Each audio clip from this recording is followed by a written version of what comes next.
আপনার ঘরটা জ্বলছে কিভাবে জ্বলছে কাকু? এটা তো কইতে পারি না। রাত্রে আপনি প্রায় 2:30 বাজছে ওই বাড়ি থেকে ঘুমাইছি যে হ্যাঁ। আপনার এবার তো আমি ঘুম দিছি, পরে আর কইতে পারি না। আপনার নামটা? প্রদীপ চাকমা। এটা কয়টার সময় লাগছে আগুনটা এমনি? হ্যাঁ, এটাও কইতে পারি না।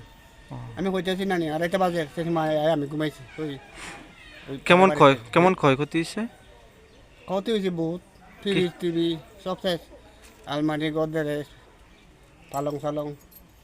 আপনি কি ধারণা করতে পারেন যে আপনার যে এই যে ঘরটা যে নিচে- জ্বলছে যে হ্যাঁ, কেমনে লাগতে পারে বা কেউ লাগাইছেনি বা না কিছু কেউ লাগাইছে না, মনে কারেন্ট থেকে মনে হয় হয়েছে। মানে আপনি কি ধারণা করতেছেন কারণ হ্যাঁ, কারেন্ট থেকে এখানে একটা বোধ আসলে এই বোধটা থেকে মনে হয় এটা। আরে জোড়া জোড়া আসলো তো জোড়া। জোড়া? আচ্ছা রাত্রে কি ঘরে মানুষ আসছিল? হ্যাঁ, রাতে আমি আইছি তো তারা বাড়ির থেকে। আইসে পরে আপনি তখন দেখছেন না আগুন কিছু? আগুন কিছু নাই।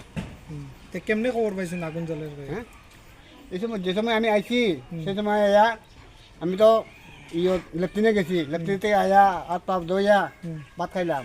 ভাত খাওয়ার সাথে একটু থামুক খাইতাম করিয়া চুলাতে আইসি, আগুন দেখলাম নাই। তারপরে টিকিটা নিয়ে ভিতরে টিকিটে আগুন লাগাইয়া আমি থামুক খাইলাম। সেই সময় প্রায় 2:30 বাজে। তারপরে ঘুম দিলাম।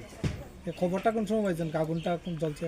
এটা ওই তেলার উপর থেকে একজন আইতেছে আগতলে যেতে করিয়া বাইকে। ভোরবেলা? হ্যাঁ, ভোরবেলা প্রায় 4টার উপরে হয়েছে মনে হয়। তারা তো চিল্লি মারে। আর আমরা তো ঘুমাইতেছি 3 জন, আমি আর আমার নাতি একটা আছে, মেয়ের ঘরের নাতি। আর তারাও তো ঘুমার, আমিও ঘুমাইতে যা সোজা হয়েছি চিল্লি মারে টানে। তারপরে সোজা করলাম, তারা দিলাম।